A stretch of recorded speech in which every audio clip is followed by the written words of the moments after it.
अस्सलामु अलैकुम वरहमतुल्लाहि वबरकातुहू अऊज़ु बिल्लाहि मिनश शैतानिर रजीम बिस्मिल्लाहिर रहमानिर रहीम।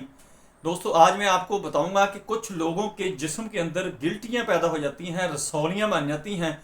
वो ब्रेस्ट भी हो सकता है, ये पसलियों के ऊपर जो आपके मसल्स होते हैं, मांस होता है, इसके अंदर भी हो सकता है, पेट के ऊपर वाली जिल्द के अंदर भी हो सकती हैं, आपके रानों के ऊपर भी हो सकती हैं, आपकी पिंडलियों के ऊपर जो गोश्त होता है उसके अंदर भी हो सकती हैं, आपके हाथों के इस जगह पर भी हो सकती हैं, इस जगह पर भी हो सकती हैं, आपके मसल्स में भी हो सकती हैं, और आपके बैक में किसी जगह पर भी हो सकती हैं, आपके पाँव के अंदर भी हो सकती हैं, तलवों के अंदर हो सकती हैं, ऊपर छत के ऊपर भी हो सकती हैं।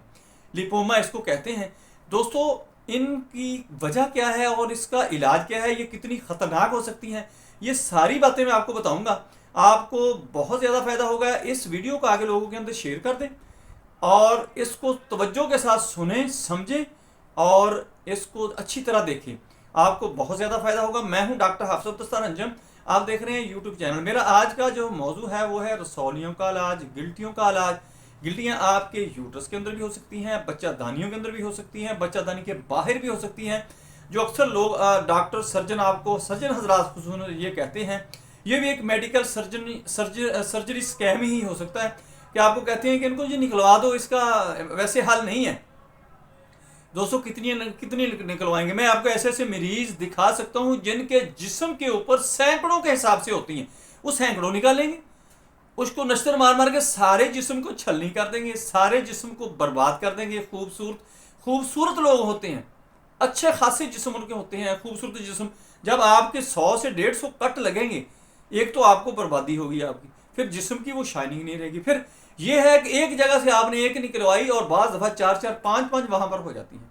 जैसे एक पौधा हम ऊपर से काट देते हैं तो उसके बाद उसके पोगे जो होते हैं, उसकी जो शाखें होती हैं, उसकी जो स्प्राउट होते हैं, वो एक की बजाय 6-6, 10-10 निकलते हैं। इसी तरह ये होता है। आपने अक्सर देखा होगा, मेरी वीडियो सुन लें और इसका खुद एनालिसिस करें, अपने इर्द गिर्द देख लें कि लोगों के अंदर वाकईतन ऐसे हुआ है कि लोगों ने एक रसौली का, एक गिल्टी का इलाज करवाया, उसके बाद वो पंगे में फंस गए कि उनको इनसे जान छुड़ानी मुश्किल हो गई कि एक जगह पर एक थी, वहां पर 10-10 बनना शुरू हो गई और उन्होंने कहा जी ये तो हमारे बस से अब बाहर हो गया है।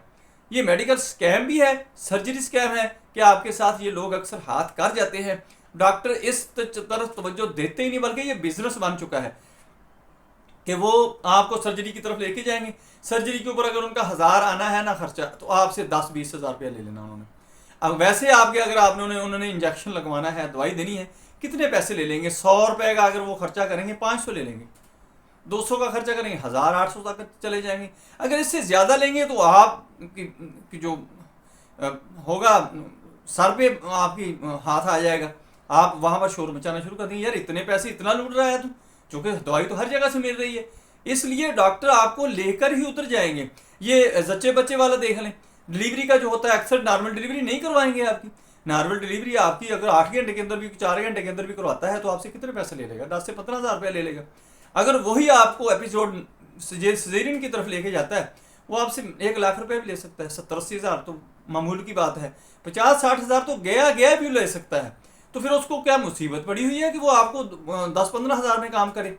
ऐसे ये सर्जरी के काम हैं दोस्तों। अक्सर सर्जरी का काम ऐसे ही होता है कि डॉक्टर हजरात जो है इस तरह, हाँ कुछ होते हैं इमरजेंसी मामला होते हैं, मैं सभी को ये गलत नहीं कहता, अल्लाह माफ़ करे। बहुत अच्छे और नेक लोग हैं, अल्लाह के बड़े प्यारे हैं कि वो अल्लाह को याद भी रखते हैं, लोगों का भला भी करते हैं। और सर्जरी ज़रूरी होती है तो वो सजेस्ट करते हैं, ज़रूरी नहीं होती तो वो आपको गाइडलाइन देते हैं, आपकी राहबरी फरमाते हैं कि आप वहाँ चले जाएँ, आपका वहाँ पर हल है।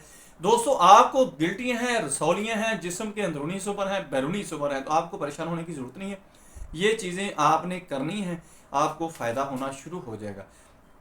ये असल होता क्या है, इसका काजिज़ क्या है, मैंने आपको बताया था वीडियो के शुरू में कि मैं आपको काजिज़ भी बताऊंगा। हमारे लिम्फोमा नोड्स होते हैं कि जिनके ऊपर स्वेलिंग होना शुरू होती है, और इसकी स्वेलिंग की वजह भी 2 होती हैं। ये मेरी एक बात याद रखें दोस्तों, अक्सर हजरात ये समझते नहीं, बस ठीक है जी वो सूज गई, गिल्टी बन गई, उसको निकाल लें, उसका ऑपरेशन करें, उनको निकाल के फेंक दें, ऐसे करते हैं। उनको, अल्लाह के बंदों को शायद ये भी पता नहीं है, इनकी 2 हालतें होती हैं। एक के अंदर, इनके अंदर टेम्परेचर इतना रिड्यूस हो जाता है, कम हो जाता है कि ये फूल जाती है, यानी फूल गई तो फिर भी इसका साइज बड़ा हो गया। एक बंदे का टेम्परामेंट जो होता है, मजाज ऐसा हो जाता है, उसकी खुराक, उसका रहन सहन, उसका माहौल, उसका काम काज, उसकी सराउंडिंग जो होती है वो ऐसी बन जाती है कि उसके जिस्म के अंदर जो टेम्परेचर होता है वो बहुत ज़्यादा हो जाता है, यानी हाई टेम्परेचर हो जाता है, जिस्म के अंदर गर्माइश बहुत ज़्यादा आ जाती है, जिसकी वजह से ये लिम्फोमा नोड्स जो होती हैं ये फैल जाती हैं। उस वक्त भी ये साइज में बढ़ जाएंगी। दोस्तों अब ये ढूंढना तो ये पड़ेगा कि इस मरीज का मिजाज क्या है, इसको हुआ क्या है, किस वजह से ये हुआ है। ये तो नहीं इसको नश्तर मारी आपने निकाल के फेंक दिए, ये कौन सी बात हुई। इस चीज को जो भी मद्देनजर रखेगा वो आपके इलाज के अंदर कामयाब रहेगा। डॉक्टरी जुबान में हमारी में इसको लिम्फाइट्स कहते हैं, यानी लिम्फोमा की सोजश, फाइट्स, टाइटस, इट्स, जिसके साथ ऐसे लगेगा ना उसका मकसद ये होता है कि इसके अंदर सोजिश पैदा हो गई है। दोस्तों अब हम आते हैं कि हमें इसका करना क्या है। दोस्तों इसका बहुत आसान हल है। पहले तो आपने ये देखना है कि आपका जो माहौल है, आपकी सराउंडिंग है, आपकी खुराक है, आपका काम काज जो है, आपकी जो मसरूफियत है, उनको देखें कि आपको किस तरफ लेके जा रही हैं। जो कि हमारे जो काम होते हैं, हमारे धंधे होते हैं, हमारे दोस्त अहबाब होते हैं, हमारी सराउंडिंग होती है, हमारा माहौल होता है, हमारी फैमिली, हमारा इलाका जो होता है, वो हमारी सेहत के ऊपर, हमारे बिहेवियर के ऊपर, हमारी एटीट्यूड के ऊपर बहुत ज़्यादा असरअंदाज होता है। जब हम इसको रिकोजनाइज कर लेंगे, पहचान लेंगे, इसकी डायग्नोज कर लेंगे तो आसान होगा इसके चलने के लिए। ये डॉक्टर का ज़्यादा काम है, मरीज़ का काम है। अगर मरीज़ ऐसे ऐसे हैं, मेरे पास ऐसे मरीज़ आते हैं, मैं बताते खुद उनको बल्कि अप्रिशिएट भी करता हूँ, कहता हूँ कि माशाल्लाह आप तो बहुत ही सियाने हैं, इतनी सिम्टम्स इतनी बारीकी से, इतनी डीपली दे रहे हैं, इतनी डेप्थ में जाते हैं, तो मुझे तो बहुत आसानी कर देते हैं आप। तो दोस्तों अगर आप खुद समझते हैं तो अपनी खुराक को चेंज कर लें कि ये अगर इसकी आपके जिस्म के अंदर टेम्परेचर रिड्यूस हो गया है तो टेम्परेचर आपका मेंटेन होना शुरू हो गया, ये ऑटोमेटिकली ठीक होना शुरू हो जाएंगे।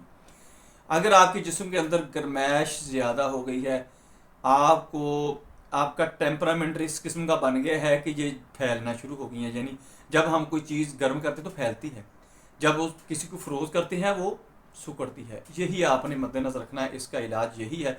मेरे साथ रब्ता कर लें, आप किसी मकामी डॉक्टर से रब्ता कर लें, मुख्तसर पैसों के अंदर इलाज किया जाता है, थोड़ा सा वक्त लिया जाता है, सब्र के साथ आप अगर कोऑर्डिनेशन करेंगे हमारे साथ, यानी आप कोऑपरेट करेंगे तो आपका बहुत ही आसानी के साथ इलाज हो जाएगा। आप किसी जगह पर भी हैं, ब्रेस्ट के अंदर हैं, यूट्रस के अंदर हैं, फिलिपिन ट्यूब के अंदर हैं, जिस्म के अंदरूनी हिस्सों के अंदर हैं, बैरूनी हिस्सों के अंदर हैं, इंशाल्लाह वो ठीक हो जाएंगे। मेडिसिन भी मैं आपको बता देता हूँ, यहाँ मैं बजाते खुद जो मेडिसिन इस्तेमाल मेरे बजाते खुद मेरे साथ हो चुका है कि मैंने एक दफ़ा वो थोड़ा सा ज़ोर लगाया तो वो जगह कुछ वहाँ पर फटने की वजह से वहाँ पर फैट आना शुरू हो गई, उसने यही लिपोमा की शक्ल इख्तियार कर ली, तो मैंने मेडिसिन इस्तेमाल की। वही मेडिसिन मैं आज आपको बताने लगा हूँ। दोस्तों आपने पहले नंबर पे जो है वो कोनी में इस्तेमाल करनी है 200 ताकत में, 5 कतरे सुबह 5 शाम पानी के अंदर डाल के। दूसरी जो मेडिसिन आपने इस्तेमाल करनी है वो आपने फाइटोलिका इस्तेमाल करनी है। फाइटोलिका आपने ये भी 200 ताकत में ही लेनी है, सुबह 5 कतरे ले लें, इसके शाम 5 कतरे ले लें। इसके साथ तीसरी मेडिसिन जो है वो आपने आर्निका लेनी है, सुबह 5 कतरे शाम 5 कतरे। और इसके साथ आपने क्या करना है कि वो गोल्डन दूध जो मैं आपको अक्सर बताया करता हूँ वो आपने इस्तेमाल करना है। कि आपने ये करना है कि हल्दी लेनी है, सौंफ लेनी है और दालचीनी लेनी है, 100-100 ग्राम ले लें। उनको आप ग्राइंड करके पाउडर बेशक अलग-अलग ग्राइंड कर लें या कट्ठी की जगह पर डालकर उसको ग्राइंड करके रख लें, मिक्स करके उसमें से 1 चमची 1 गिलास दूध के अंदर डाल लें। उसके अंदर पत्ती नहीं डालनी, कोई चीज़ नहीं डालनी। हमें ये आदत बन गई, एक तो हम मुल्क का ज़र मुबादला तबाह कर रहे हैं कि बाहर से चाय मंगवानी पड़ती है, गवर्नमेंट को भी मुसीबत पड़ी हुई है, हमारे सारे सिस्टम को मुसीबत पड़ी, उधर हमें ये पता नहीं किसने हमें इस चीज़ के ऊपर डाल दिया कि ये चाय ही चाय। अल्लाह के बंदो, चाय अगर पीनी है आप पुदीने की चाय पी सकते हैं, अजवैन की चाय पी सकते हैं, आप अल्लाह के बंदो सौंफ की चाय पी सकते हैं, जीरे की चाय पी सकते हैं, अमरूद के पत्तों की चाय पी सकते हैं। अमरूद के पत्तों की चाय आपको अगर अफादियत का पता चल जाए, मोरिंगा जो है सुहाजना जिसको कहते हैं, उसके पत्तों की चाय कावा पिया करें। बल्कि दूध की भी ज़रूरत नहीं है, दूध भी कहीं कहीं हमारी ज़रूरत है, इतनी ज़्यादा ज़रूरत भी नहीं जितनी हम इसके पीछे टूट कर पड़ गए हैं और कंपनियों से हम महंगा लेकर खरीद कर इस्तेमाल कर रहे हैं, इनकी ज़रूरत नहीं है। दोस्तों ये चीज़ें आपने इस्तेमाल करनी है कि आपने ये तीनों चीज़ें मिक्स कर लेनी है। 1 गिलास दूध के अंदर आपने इसको डालना है, 3-4 दफ़ा आपने उसको उबाला दबाना है, यानी 2-3 दफ़ा जब वो उबल जाए फिर आपने उसको उतार कर ठंडा करना है। उसके अंदर आपने गुड़ डालना है या शहद खालस मिले, वही ना शीरा लेकर रख लें। शहद आपने जो गुड़ है वो ले लें, गुड़ बेहतरीन ज़बरदस्त है। वो गुड़ भी आपने, मैं अक्सर कहता हूँ कि वो चिट्टा सोना नहीं लेना, वो आपने वो भद्दा सा जो नज़र आता है वो ज़बरदस्त होता है, उसकी जो रंगकट छोटा होता है ना उसके अंदर बहुत नॉर्मल मिकदार में इस्तेमाल किया जाता है, इस वजह से वो अपना रंग चेंज कर जाता है। जो ज़्यादा खूबसूरत है उसको इस्तेमाल नहीं करना, वो चीनी वाला हिसाब होता है, उसके अंदर केमिकल ज़्यादा आ जाता है। वो आपने इस्तेमाल करना है जितनी आपकी क्वांटिटी ज़रूरत हो, आपकी मिकदार आपको चाहिए आप मीठा करने के लिए, उसको उतनी डालनी है। शाम के वक्त आपने ज़ोहर असर के दरमियान ये पी लिया करना है। दोस्तों यही करना है, ये मेडिसिन इस्तेमाल करें, आपके जिस्म के अंदर 1000 गिल्टी भी होगी इंशाल्लाह वो ख़त्म हो जाएगी। दोस्तों गिल्टियों का इलाज इससे ऊपर हो नहीं सकता। आपको ये वीडियो पसंद आए तो मेरे लिए दुआ कर दें, आगे इसको शेयर करें, लोगों का फ़ायदा करें, इसको बेल आइकन को प्रेस करें, मेरे चैनल को सब्सक्राइब करें। अपना ख्याल रखें, stay connected, stay happy, stay healthy, खुश रहें, मुस्कुराते रहें। अस्सलामु अलैकुम वरहमतुल्लाहि वबरकातुहू।